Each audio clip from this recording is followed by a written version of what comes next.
Praise the Lord. ഇന്നൊരു ദിവസം കൂടി കർത്താവിൻ്റെ തിരുവചനം പറയാൻ കഴിഞ്ഞതിൽ കർത്താവിനെ സ്തുതിക്കുന്നു, മഹത്വപ്പെടുത്തുന്നു.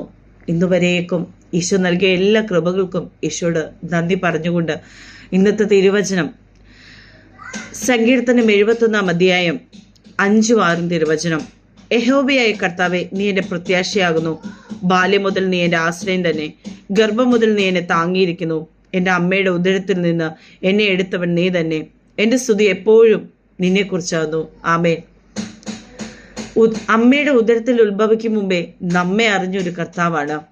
നമ്മുടെ ഓരോ കാലഘട്ടത്തിലും, നമ്മുടെ ബാല്യത്തിലും, നമ്മളുടെ പല ഏജിലും ഈശോ നമ്മളെ കണ്ടിട്ടുണ്ട്.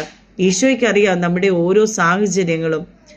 ഈശോയ്ക്ക് നമ്മളോട് ഭയങ്കര സ്നേഹമാണ്. ചിലപ്പോൾ നമ്മുടെ മാതാപിതാക്കളോ അല്ലെങ്കിൽ സഹോദരങ്ങളോ അല്ലെ ബന്ധുമിത്രാദികളോ മനുഷ്യരാരും തന്നെ പല സാഹചര്യങ്ങളിൽ പ്രയാസപ്പെട്ടിരിക്കുന്ന നമ്മളെ ചിലപ്പോൾ തള്ളിക്കളഞ്ഞെന്നിരിക്കും.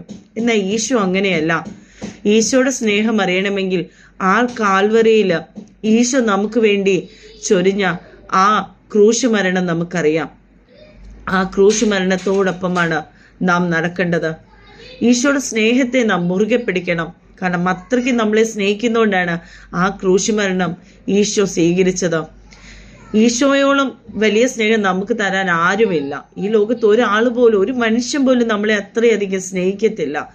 കർത്താവിലൂടെ നാം നടക്കണം. ഈ നോമ്പുകാലത്ത് ആ ക്രൂശ് മരണത്തെ നാം അധികമായി സ്നേഹിച്ച് ഈശോയുടെ കൂടെ നടന്ന്, ദൈവത്തോടു കൂടെ നടന്ന് നമ്മുടെ എല്ലാ സാഹചര്യങ്ങളെയും ഈശോ അനുഗ്രഹമായി തീരുന്നത് നമുക്ക് കാണാൻ കഴിയും.